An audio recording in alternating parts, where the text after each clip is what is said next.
Daith da Ewinakan. Welcome to podcast number 145. Now, this is dedication today. I've been stuck in the office all day. The weather is handsome. I've come home, was thinking about going out on the bike, but thought, no, I'm going to do the podcast instead, and then 'tis done. I'm ahead of the game because 'tis Wednesday evening. We're out tomorrow night, and then, of course, Friday, you never know. If I get a call, I could be under pressure.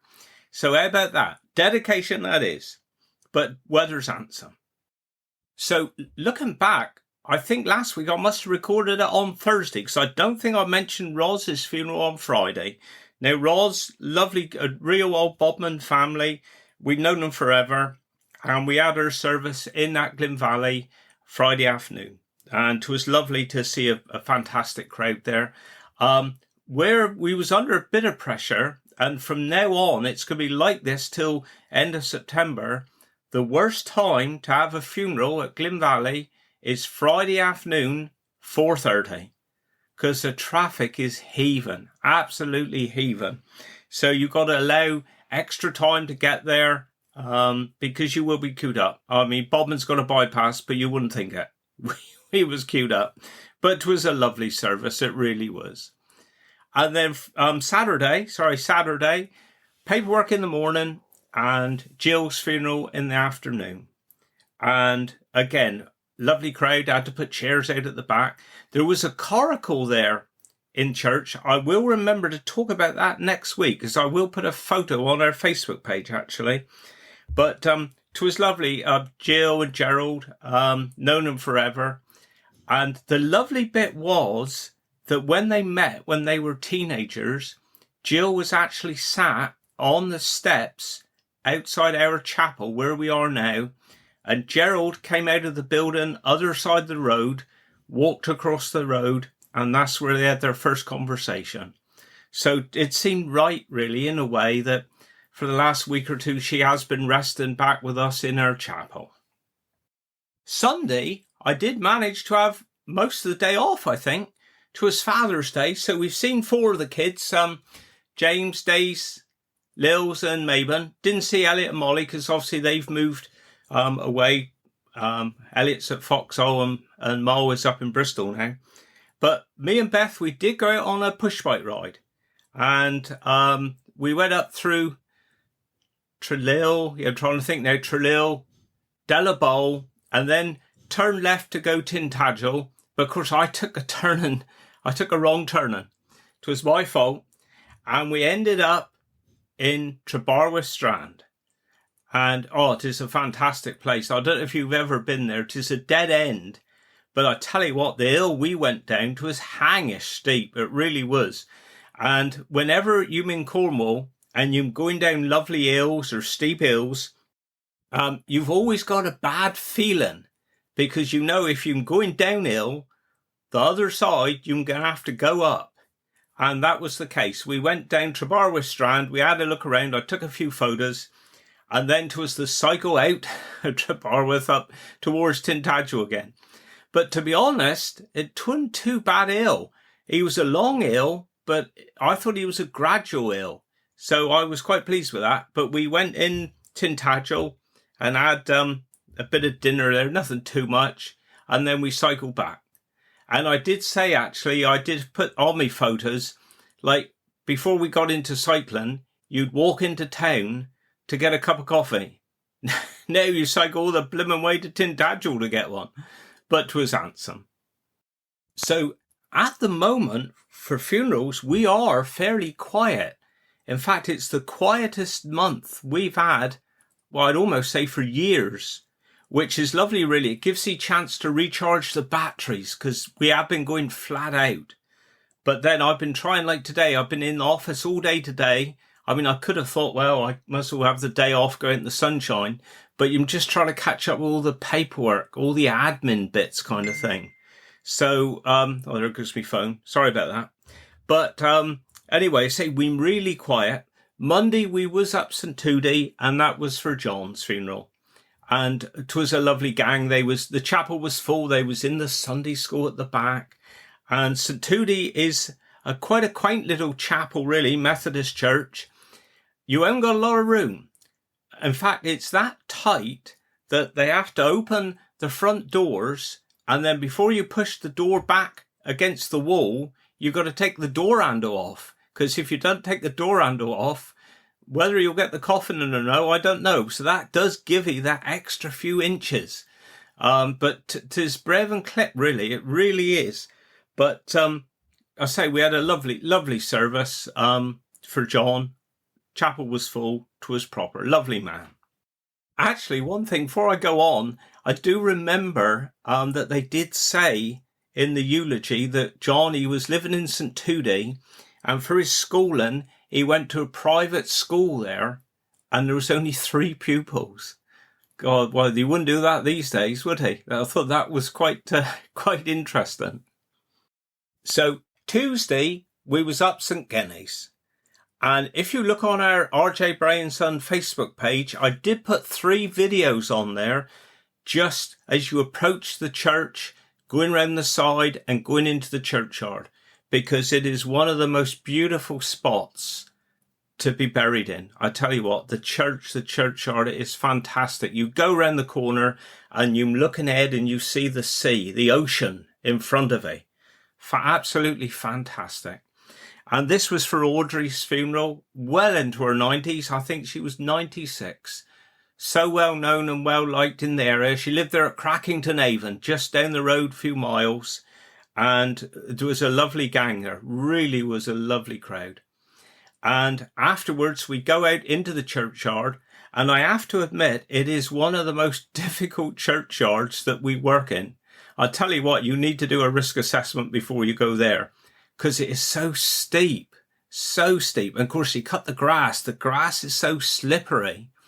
And then when you rest in the coffin on the poles over the grave, well, John Moon was with me, and I had to get John to stand in the bottom to stop the coffin sliding down, because it is that steep before you go to lower. And one of the bearers stood back so that one of the granddaughters could help lower the coffin. I ain't going to embarrass her and say who she is, but 'twas Morvenna. And what happened was she had these shoes on and she took them off because obviously, perhaps I think the heels were a little bit higher. She thought it'd make it easier to walk down to the graveside.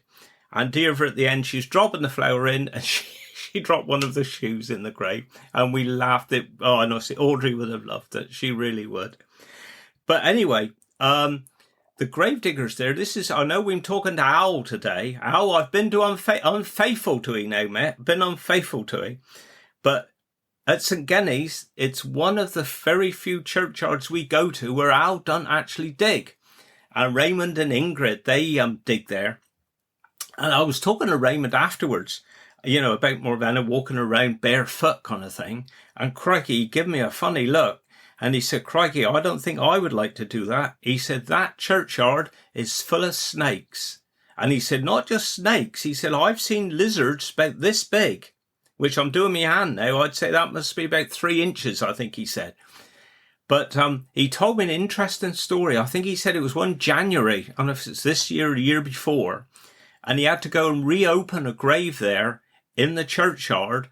And as he started getting the grass back and that, there was a ball of snakes rolled up in the corner of the grave, hibernating. Now, how scary is that? You don't think about it, really. I know we do conduct funerals at St. Matriana's at Tintagel, and there they got a sign, beware of the snakes. They reckon you walking through there, you can almost hear them snapping at your ankles kind of thing. So, but a beautiful spot. I say, if you go on our Facebook page, you'll see these 3 videos, and it's beautiful, absolutely beautiful. So anyway, everything went perfect there, absolutely brilliant. And we get back to work, and there's chaos and confusion. I think there was 4 or 5 British gas, well, I don't know if it is British gas anymore, gas vans and lorries outside our chapel. And we thought, what the hang's on here? And what happened was somebody was queuing because we got a bus stop right outside our chapel and somebody smelt gas. So they rung the gas people and sure enough, there was a gas leak. So, I mean, people might have thought, what the hell's Bray are doing now? As they drove by and you see men digging up outside our place. I bet they thought Crumsy's got his own burial ground now as well. But that wasn't it. It was a gas leak. They was there. I think they finished work 10 o'clock. They had to get traffic lights there because they was digging out, into the road a little bit. But they got it sorted anyway.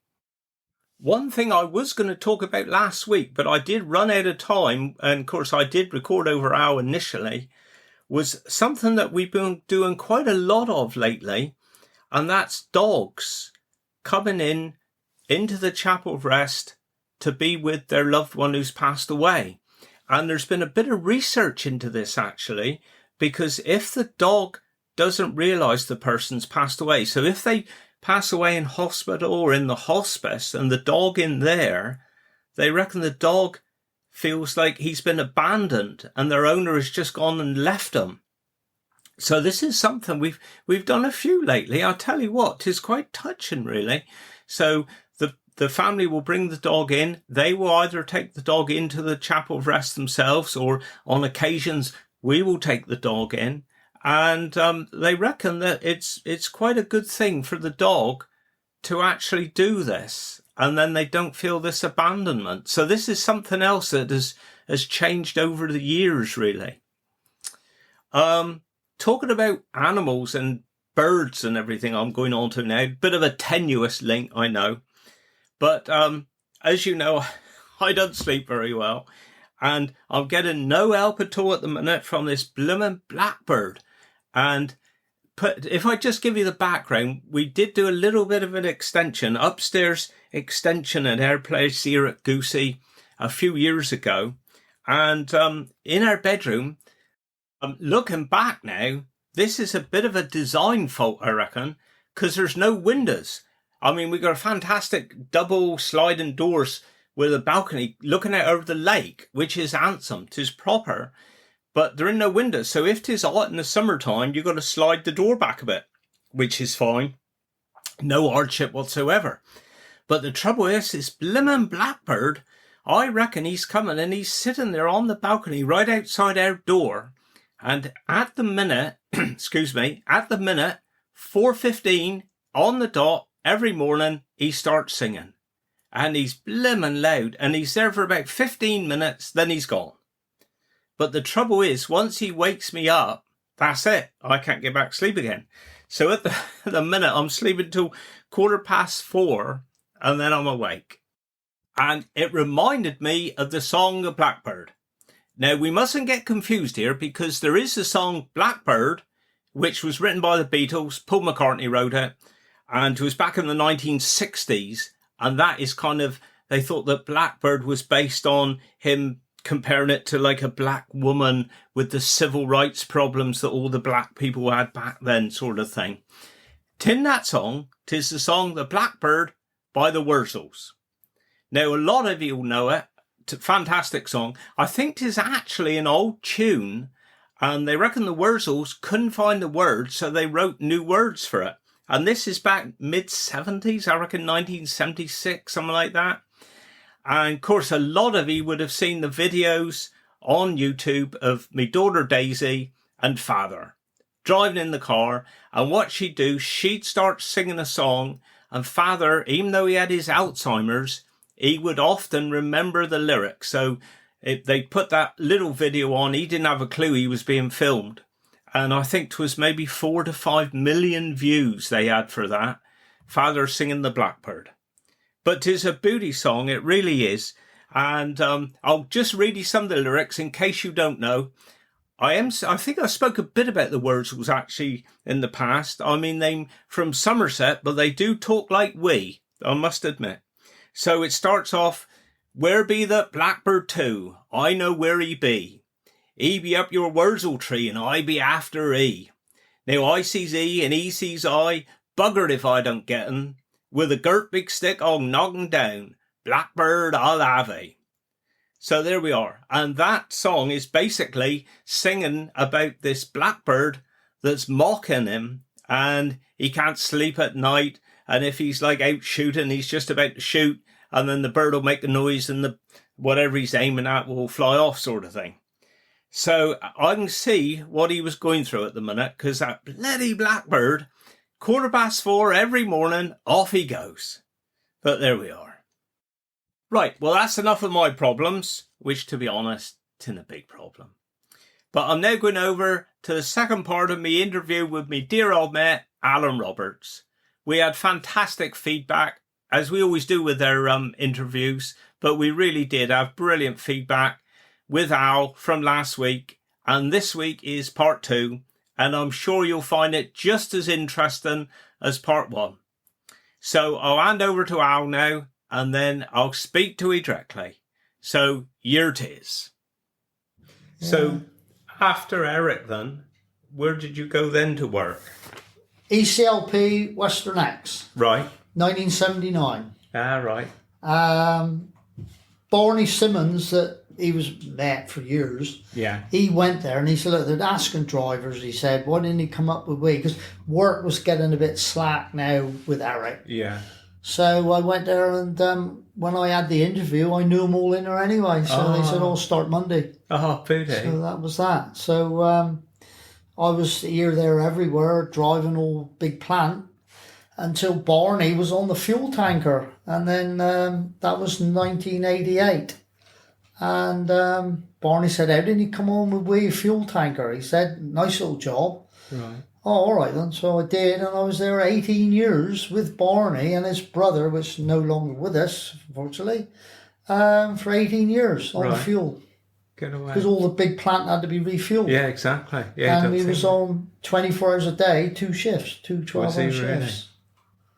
Because that was hell of a company, wasn't it? Oh, it was, yeah. There was, when I went, there was 420 drivers. Was there really? Yeah, biggest mobile plant company in Europe back in the 70s. Yeah.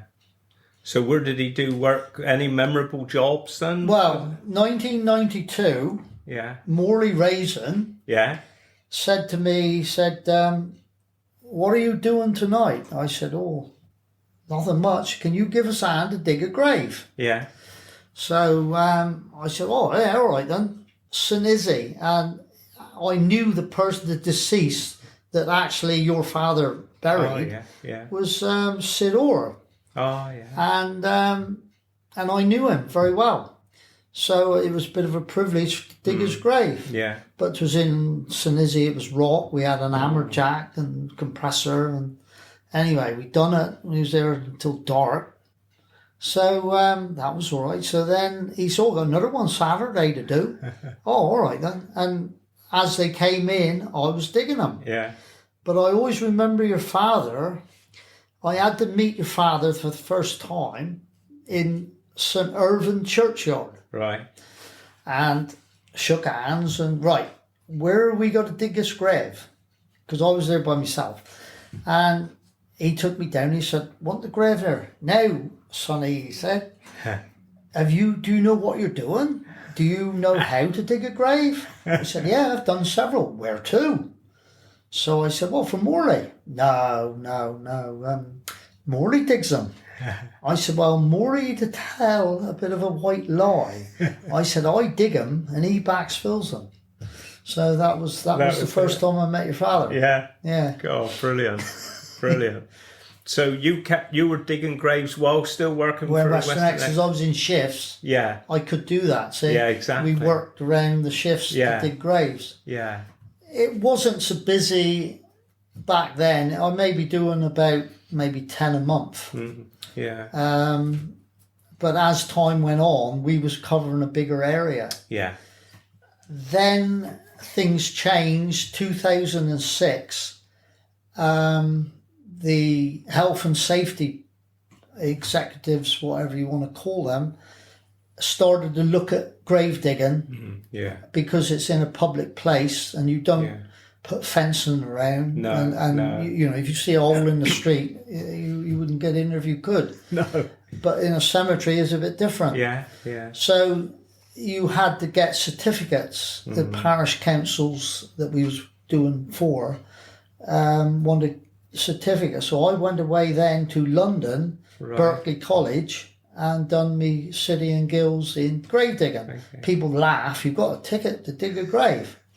But that's what you had That's to the get way the it's paperwork. going. Yeah, exactly. Once I had that, we had nearly all the parish councils within 20-mile radius. Yeah. And things changed, and you was on then, so you knew how it went. Exactly. Yeah.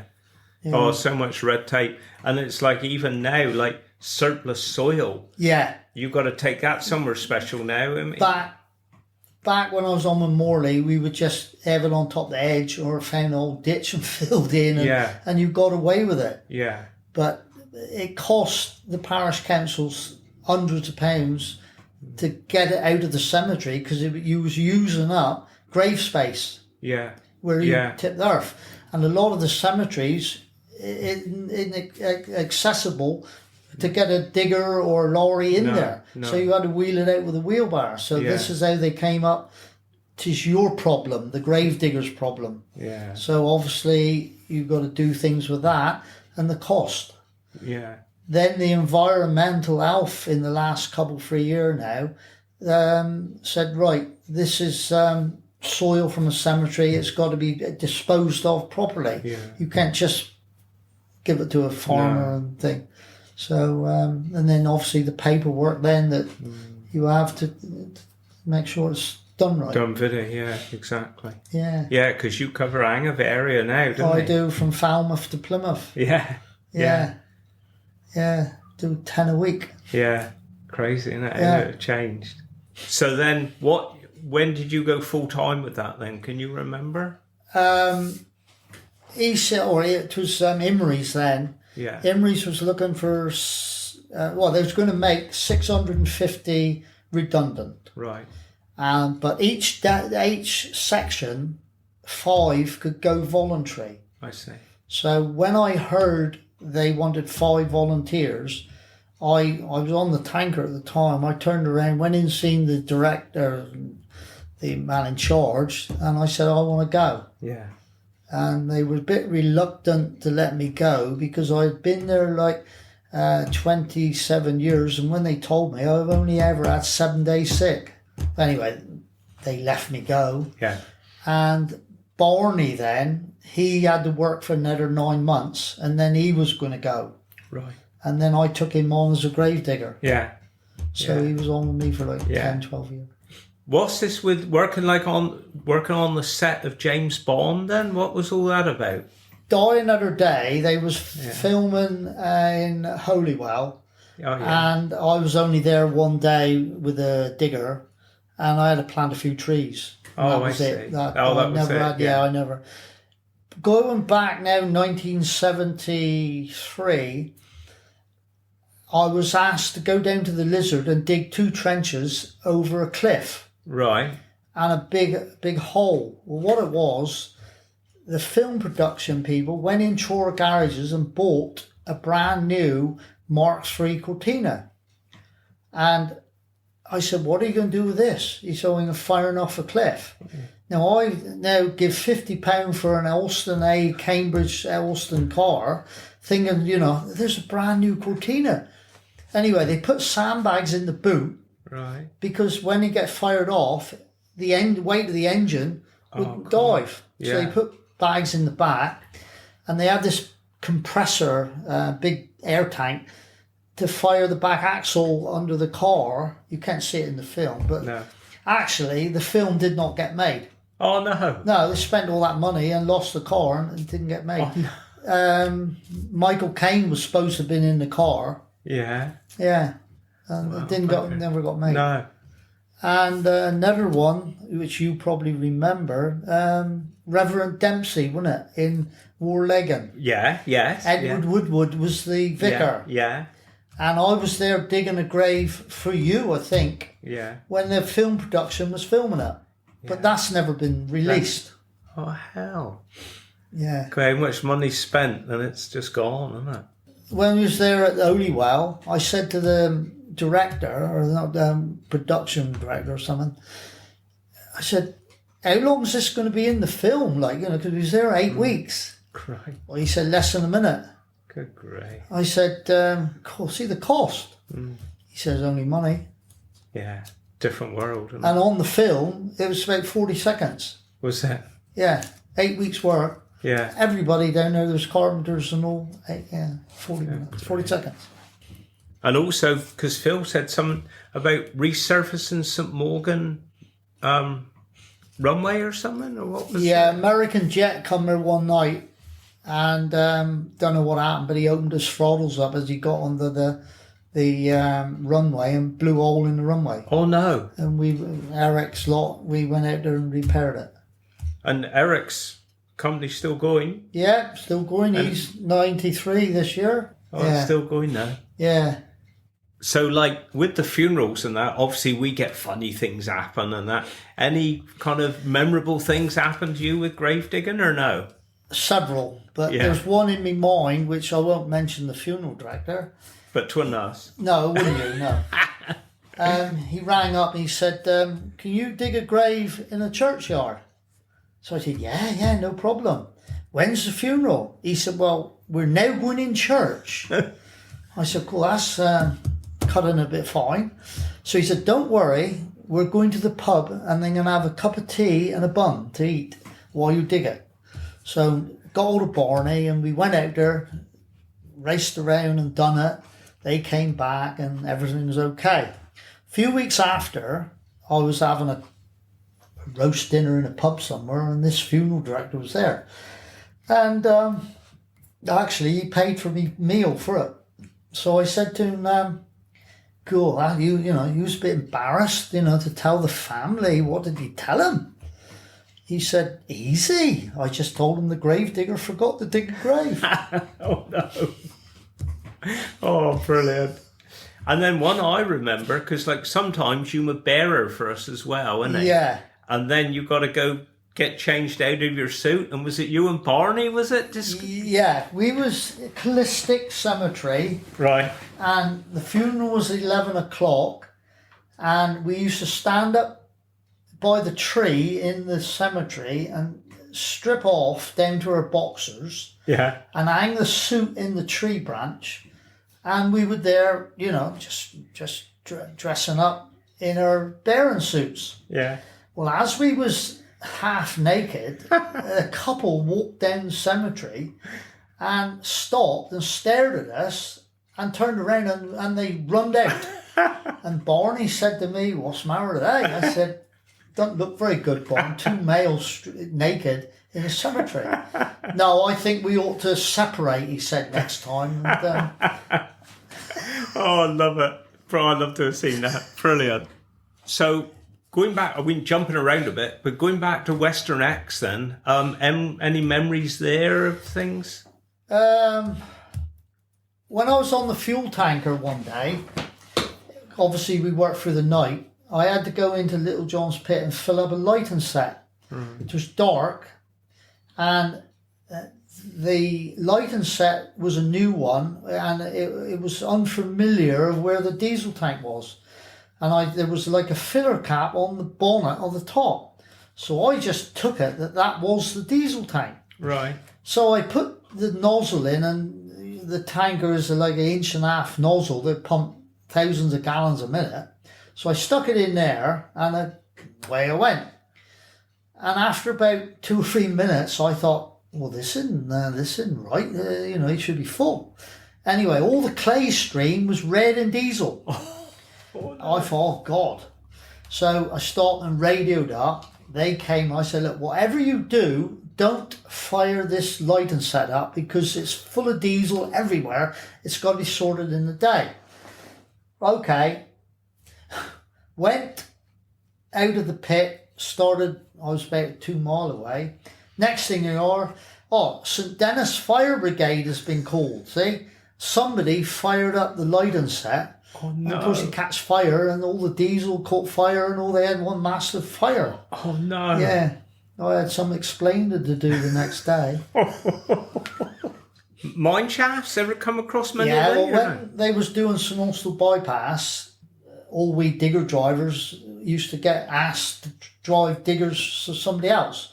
Anyway, Bernard Lobb and Peter Lobb from Lobb Brothers asked me to drive their swing shovel, and they were capping mines on that St Austell bypass. I see. And one of them I was on is where the Premier Inn is there, where that pub is. Oh, yeah, I know. Under the electric wires, because there was one there. And they wouldn't let me drive under there. It was quite awkward. So what we came up was we would chain the jib to the digger. So I could not get up to reach the electric cables, and we actually dished out the mine shaft, and then they came in and concreted it. But that's right under the wires on the Sinalsall bypass. Yeah, of course, yeah, because if your, bucket and that had gone up hit the wires, you would have had it, wouldn't it? That's right. So they had a big chain and welded them down there, and I couldn't lift up high enough. No. So it's quite awkward to drive a machine like that because you're not used to it. No, exactly. Because you can only just get up at like 3 or 4 feet. Yeah. And someone else from Western X? Well, being on the fuel tanker, you used to meet all the drivers. Yeah. And as time went on, they would say, because they know that we went to every machine they got, and they would say, got any news? What's going on? Right. No. And that was it. Well, after a week or two of this, I thought, right, I'll make stuff up. And I used to come up with the most ridiculous things, stories, and they used to suck it in like a sponge. And me and Barney had to go back to the office one day, and they were told to stop it because it would get back to the office, and they were starting to believe it. and the stories, like, it wasn't true, but we just made it up. Yeah. In the end, they know the bloody fuel tankers drivers have started another. Yeah. Oh, I love that. Yeah. Brilliant. Yeah, Brilliant. some of them you couldn't repeat, but but the drivers, they just love to hear a bit of news. And like I say, we just make anything up. Yeah, and I suppose like the technology. I was watching Jeremy Clarkson's farm this week, and the computer stuff in the cab of his tractor. Yeah. I suppose it wasn't too bad when we started the fuel tanker because it was like what you call a Neptune meter, and you used to wind it back manually, and you just write the numbers down, the litres you fed. The tankers they got now, it is the information is being sent back in the office. The driver delivers they got a tag on each machine. Yeah, it's just real high tech now. It wouldn't like that in our day. No. And we was filling 120 machines a shift. See, really? Yeah. God, I'm better thinking about it. The tanker, I know one day there we done 72 miles. Right. Yeah, in a period of 24 hours.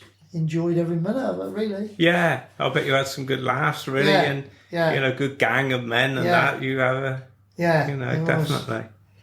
But unfortunately, half of them is no longer with us. No. And and they're all retired. So, because it went to Emery's then, did it? We went ECLP, then we went ECC International. Right. And then Emery's then bought all the shares, and they had that. And then things were started to change a bit then. Were they French? French. Yeah.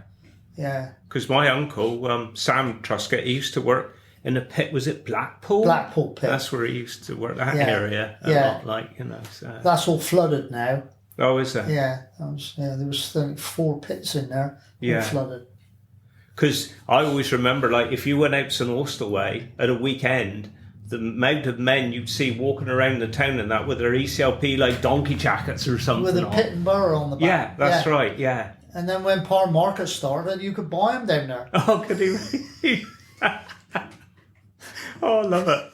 Well, thank you, mate. Well, that's brilliant. That's given us a little bit to start. Yeah. And then I'm sure because you're so young, we will have you back to do a bit more in the future, if that's all right. That's all right, yeah, if I'm still here. You've got to keep going. Christ, years in it, years in it.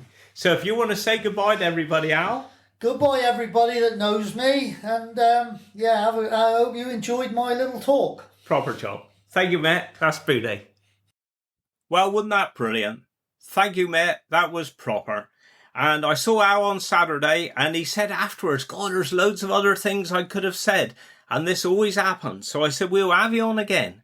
One of the funny little stories, he said about when his father was on the chip van, the fish and chip van, selling chips, But what he would do on a sideline, he'd send Al's mother up to Birmingham in the car to pick up a load of jeans, Levi's jeans. She'd bring them down, and then he'd be selling fish and chips to people, and they'd say, "Here, Jack, have you got any jeans or no?" He said, "Yeah, I got some Levi's in the front. Go and have a look, see what size you are." Fantastic. Have you ever heard of a fish and chip van selling Levi jeans?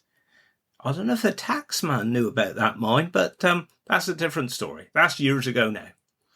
So I think for my Cornish word of the week, I'll do the word for lizard. Because, as I said, we was talking earlier that there was little lizards have been seen in the churchyard there at St. Genny's before. So the Cornish word for lizard is pedrevan. Pedrevan. Now, my dialect, I don't know if this is Cornish dialect or what, but I did mention it earlier in this podcast, actually, when I was talking about us going into the door at St. Tudy Chapel there, and they're in a lot of room, and we took a door handle off. Now, I don't know if this is Cornish dialect or whether it's used all over the country, whatever, but if they're in a lot of room, say to get through is one example you'd use it, say, "God, 'twas brave and clip. Brave and clip." So that's my dialect for this week. Right, well, I am going out. What time's it now? 20 to 8, something like that? 7:30. I'm now going to go out for a little walk now with the dogs because the sun is still shining. But I hope you have a good week and I'll speak to you next week. So wish you well. Do Gannis. Carno bis vecan.